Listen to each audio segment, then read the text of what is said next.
So in today's video, I wanted to show you what is inside my wedding photography styling toolkit. Everything that I use to style flat lays, wedding invitations, wedding shoes, backgrounds, everything that I use, I'm going to show you in today's video. So I am Samia. I'm a wedding photographer, and styling flat lays is one of my favorite things to do, so that's why I'm making this video. I have a lot of other videos on this YouTube channel for other wedding photographers, so if that's you, leave a comment, say hi. I would love to get to know you and your business, and let's get on with the styling kit. Okay, so I figured I would show you how I pack all of my equipment for weddings in my big think tank bag in a different video, and how I pack all of this because I feel like it would just be too much to show you both. So I just took everything out for this video and put it in a shoebox. So I'm just gonna go through all of the actual stuff, and then I can show you how to pack it and like manage all of this actual stuff on a wedding day in a different video. Okay, I'm excited to show you this stuff. So most of it is on Amazon, but some of it is not. So only like these are the only things that are not from Amazon. So I got these at the dollar store. They are just little plastic silver trays, and they're great for putting down and putting the invitations on top of it. So I have this one and a square one. My advice for trays is not to get ones that are like way too big. I have really had a lot of success with these because they're manageable, and when they're smaller, the invitations and other stuff kind of like takes up more space in the flat lay, and when it's bigger, you kind of have to like fill it. I don't know, I find that they look better when they're just a little smaller than you would think. So this one is only like this big. It's not a huge tray.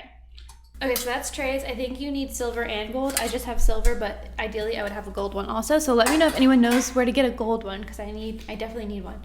Okay, let's move on to little like trinkets. All these ones that I'm showing you are from Amazon. There's this little one, and I think they're all under $15.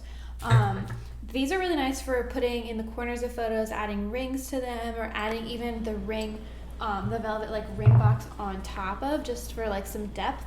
So this one's from Amazon. It works great. This is the bigger of like the four that I have. And then I'll show it to you up close. And then I have these come in a set, and I think they come in like different colors too. These are from Amazon. So there's this one, and they're good. I like using them together. Okay, and then I have this other one that comes also from Amazon. This one's smaller. Get a good view of it.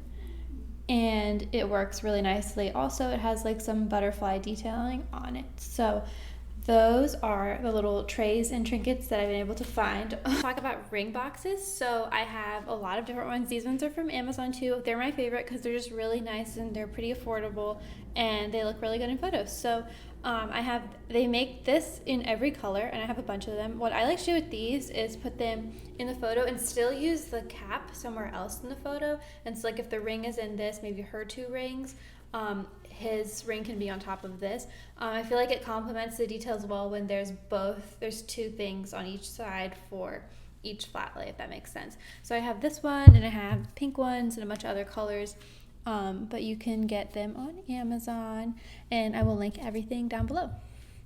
So I found these on Amazon also, and they're awesome. So I keep them all in one big bag, and I have them, let me just take some of them out. They're basically like vintage stamps, and they look so nice when you add them in, when they match to the details. So I'm just gonna show you a few of them. So like they usually come with 2 or 3 of the same one, so that you can like match. So like here's the purple one, and then like there's like really nice like lighter color, neutral colored ones. So I'm just gonna move the camera down to show you. Oops.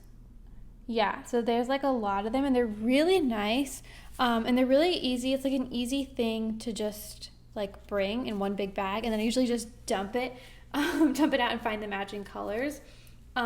Just make sure if you are doing details with these, I feel like that's something I see photographers do, is put the stamps in with like the shoes or the veil. And stamps are supposed to be photographed with stationery, so it's supposed to be implied that you're mailing the invitation. So make sure that when you're adding things to details that it makes sense. I want to go into this same kind of concept. I have this wax sealer, so I feel like it's cute too, but it doesn't make sense to include this thing in the details unless there's actually some like wax seals there. So this is also from Amazon, and then I have another one that I just ordered that has like a blue. It's blue. It looks nice.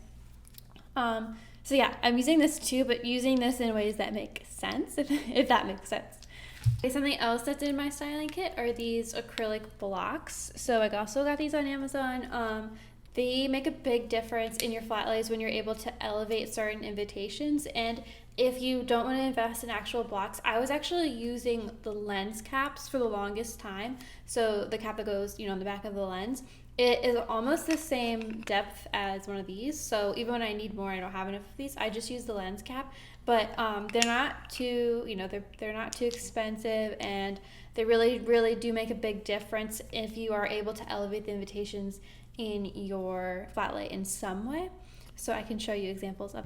Okay, so here's a little clip of me using all the things I was showing you. So I used the silver tray here in the background, and I added a block to the middle, and then I'm just adding in some paper from the invitation suite, trying to decide how I was going to lay everything out evenly. I'm using another block right there to elevate this paper, and then I ended up putting 2 blocks on top of the tray to give the main part of the invitation the most height from all the other pieces of paper.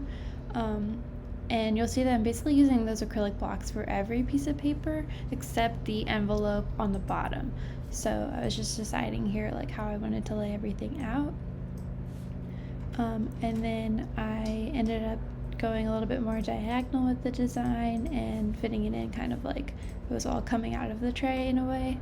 And then after that, I went ahead and started bringing in a little bit more acrylic blocks because sometimes they're too small for the whole piece of paper, and so to get it looking really good, you need 2 of them.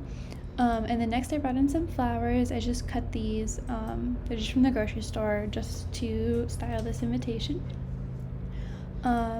So I did 3 flowers at the bottom left. These are real flowers, and I added in some roses here. I find it's easy to do invitations and then flowers, but to start with like the big invitations piece.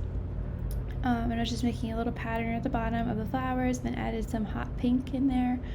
And then I'm using the ring boxes that I was showing you earlier. So I like to use both the cap and the actual ring box. So that's what I'm doing here, and just positioning them with the flowers. And you'll see the cap is on the other side, and I just like how it kind of complements both sides. Then I brought in 2 of those dishes that I showed you, as well as the the wax sealer. So the dishes I'm putting under 1 flower and under 1 ring box, and then the wax sealer is on the bottom, and then just make sure there's some wax. So on the top right, I just added the piece of wax with the velvet ribbon, so that the wax sealer actually makes sense with the rest of the photos.